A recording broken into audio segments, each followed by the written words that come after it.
안녕하세요 여러분, 넷달바입니다.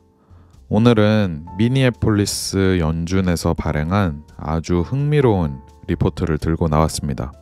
경제에 관심 있으신 분들이라면 한 번쯤 들어보셨을 정부의 재정 적자에 대한 이야기인데요. 특히 이 리포트에서는 영구 재정 적자, 즉 부채의 영원한 지속이 정부 재정을 운영하는 필수 요소라고 언급합니다. 빚을 내고 안 갚겠다라는 다소 충격적인 내용인데요. 느닷없이 비트코인을 언급하면서 비트코인을 이 전략의 방해물로 묘사하고 있습니다. 과연 이 리포트에서는 비트코인을 어떻게 다루고 있는지, 그리고 중앙은행과 정부 재정 정책에 어떤 영향을 미친다고 보는지 함께 알아보겠습니다. 이런 중앙은행과 정부 관련 기관들이 시간이 갈수록 비트코인을 다르게 인식하는 점 또한 참으로 흥미로운 포인트인데요. 이 부분까지 고려해 보시면서 AI와 함께 이 리포트를 하나하나 살펴보시죠.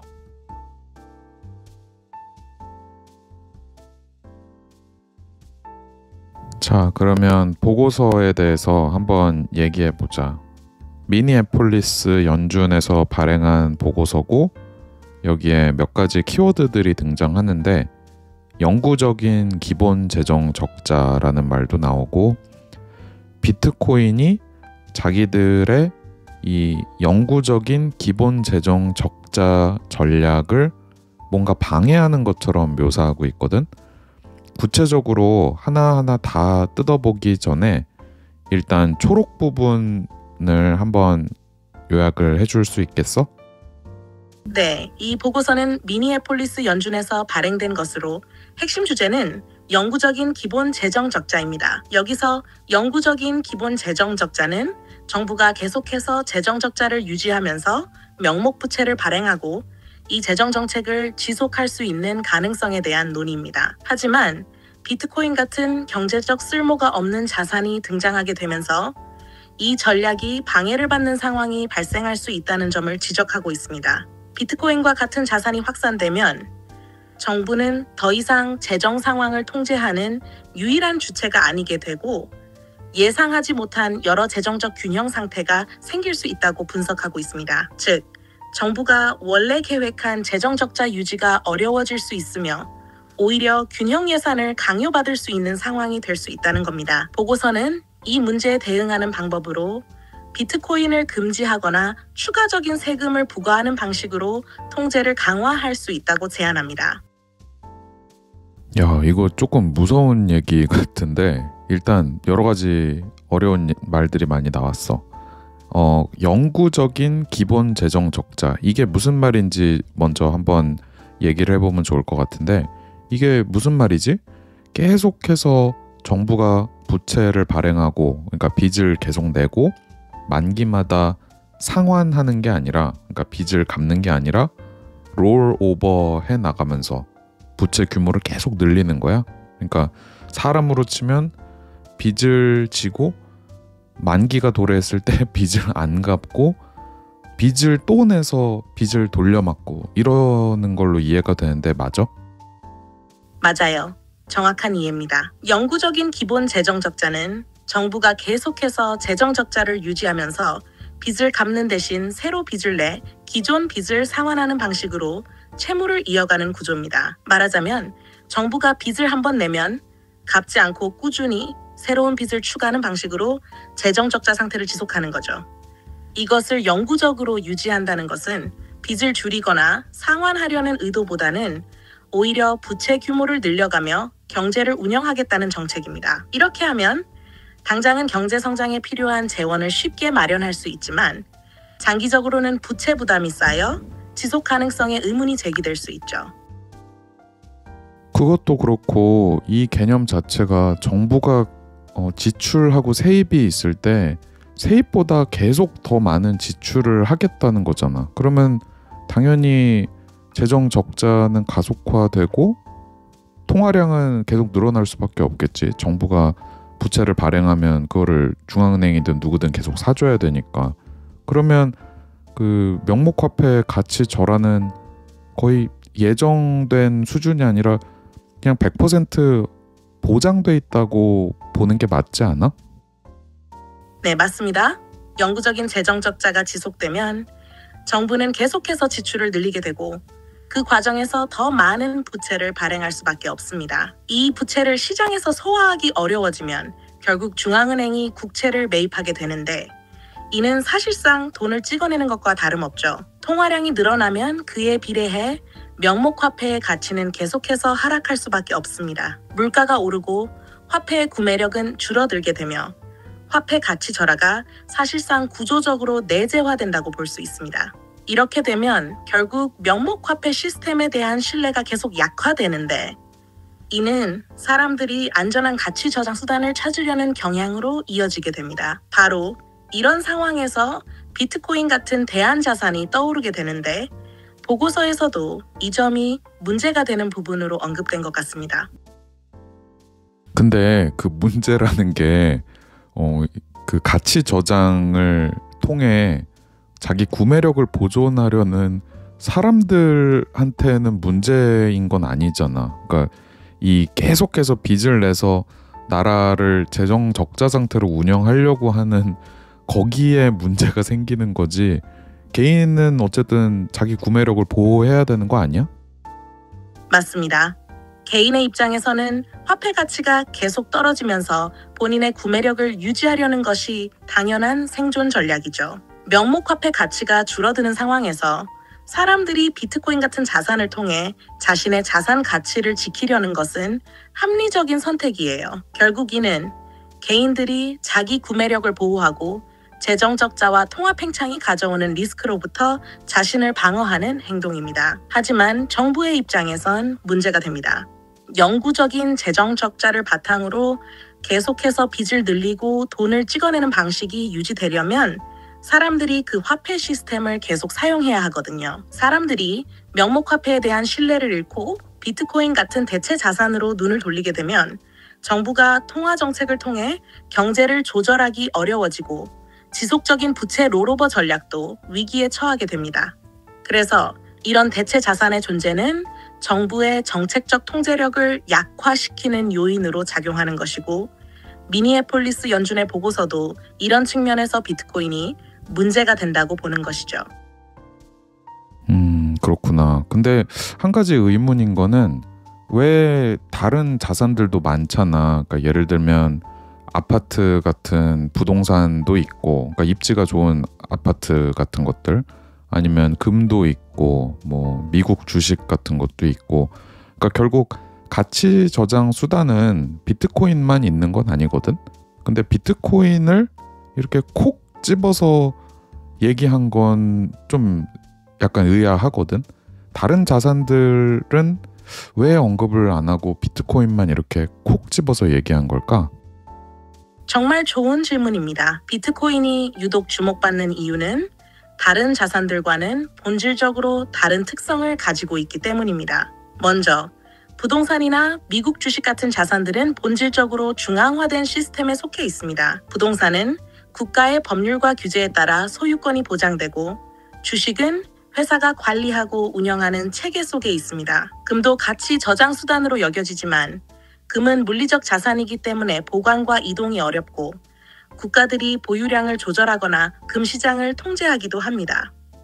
반면에 비트코인은 완전히 탈중앙화되어 있고 그 공급이 코드로 고정되어 있어 누구도 마음대로 발행량을 늘릴 수 없습니다. 2100만 개로 제한된 절대적 희소성을 가지고 있으며 누구도 그 정책을 바꿀 수 없습니다. 이는 중앙은행이나 정부가 조작하거나 통제할 수 없기 때문에 명목화폐 가치가 하락할 때 사람들이 의지할 수 있는 자산으로서 매우 강력한 매력을 갖습니다. 게다가 비트코인은 디지털 자산이기 때문에 보관과 이동이 매우 용이합니다. 전 세계 어디서나 빠르게 전송할 수 있고 누구의 허락도 필요하지 않습니다. 이러한 특징은 금이나 부동산이 가지지 못한 유동성과 검열 저항성을 제공합니다. 정부 입장에서는 비트코인이 금이나 부동산보다 더 통제하기 어려운 자산인 셈이죠. 결국 다른 자산들은 정부의 통화 정책에 어느 정도 영향을 받거나 정부의 통제 아래 있을 수 있지만 비트코인은 이 통제 밖에 있는 자산입니다.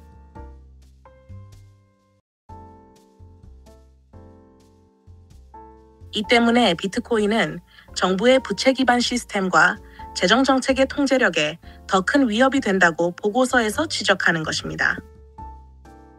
아, 그렇구나. 비트코인이 정말 독특한 그런 점이 있긴 하네. 절대적으로 이소하고 디지털에 있으니까 뭐 어디든 이렇게 뭐 전 세계 어디든 빛의 속도로 다 갈 수 있고. 그러면 마지막으로 질문하고 싶은 거는 비트코인이 영구적인 재정 적자의 방해물이라고 묘사되어 있는데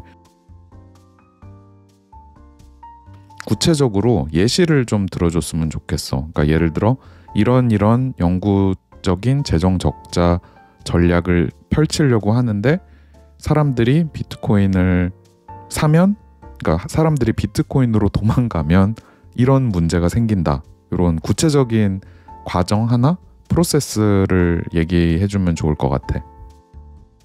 정말 핵심적인 질문을 하셨네요. 비트코인이 영구적인 재정 적자 전략을 방해하는 구체적인 이유를 이해하기 위해 예시를 통해 설명해 볼게요. 가령 정부가 지출을 계속 늘리면서도 세금만으로 그 지출을 충당할 수 없을 때를 생각해 봅시다.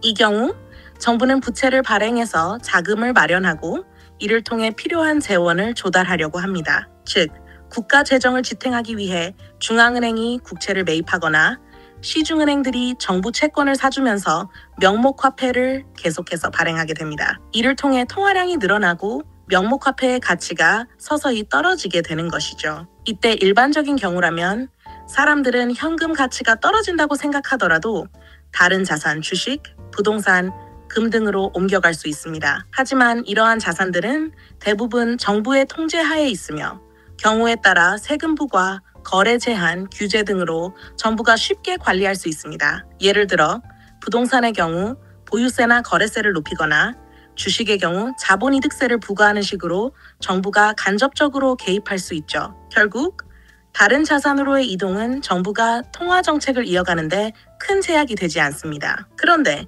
비트코인은 완전히 탈중앙화되고 디지털로 존재하기 때문에 통제하기가 매우 어렵습니다. 사람들은 인플레이션에 대한 우려로 자산을 비트코인에 넣어버리게 되면 그 돈이 전통적인 금융 시스템에서 벗어나게 됩니다. 예를 들어 사람들이 비트코인을 구매하기 위해 명목화폐를 팔게 되면 이는 명목화폐에 대한 수요가 줄어드는 효과를 가져오고 이로 인해 명목화폐의 가치가 더 빨리 떨어지게 될 수 있습니다.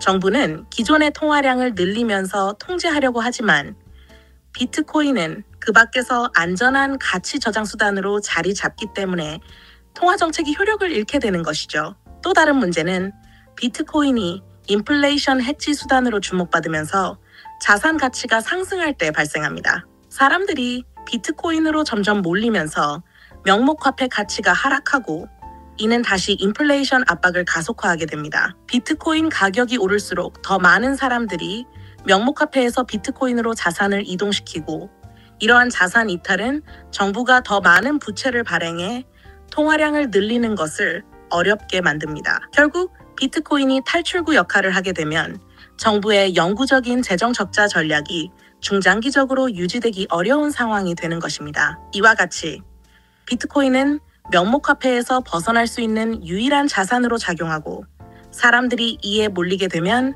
영구적인 재정 적자 전략이 점차 제 기능을 하지 못하게 될 수 있다는 것입니다. 아, 정말 고마워. 이해가 아주 쏙쏙 되는 그런 시간이었어. 이 레포트 외에도 정부 부채 청산이라는 리포트도 있는데 요거는 잠시 조금만 있다가 다시 물어보도록 할게. 일단 이 얘기 쭉 듣고 계셨던 수강자분들한테 인사 한번 해줘. 네, 정말 함께 해주신 모든 분들께 감사드립니다. 여러분 덕분에 더 깊이 있는 이야기를 나눌 수 있었고 저도 많은 생각을 하게 되었어요. 정부 부채 청산 관련해서도 다룰 내용이 궁금하네요. 지금까지 함께 얘기 나눈 것처럼 재정과 통화 정책이 개인과 경제에 미치는 영향을 깊이 탐구해보는 건 정말 흥미로운 주제죠. 오늘 이야기한 내용들이 여러분의 이해에 조금이라도 도움이 되셨다면 정말 기쁠 것 같아요. 조금 있다가 다시 만날 때는 정부 부채 청산에 대해 또 다른 흥미로운 대화를 이어가 보도록 하죠. 잠시 후에 다시 뵙겠습니다. 감사합니다.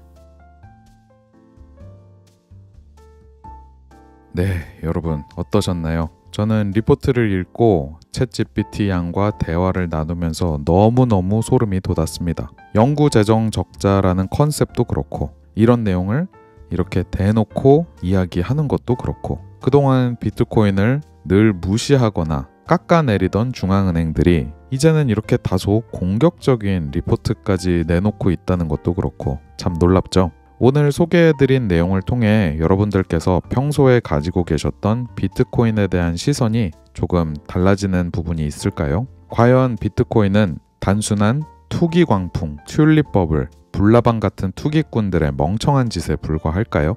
여러분들의 생각을 댓글에 남겨주세요. 참고로 이게 끝이 아닙니다. 다음 시간에는 이보다 더 흥미로운 리포트 하나가 있는데요. 바로 IMF에서 2010년대에 발행한 정부 부채 청산에 관한 보고서입니다. 이 보고서 역시 AI 양과 함께 하나하나 파헤쳐 보면서 정부와 금융정책의 또 다른 이면을 살펴보겠습니다. 그럼 저는 다음 편에서 또 만나 뵐게요. 안녕.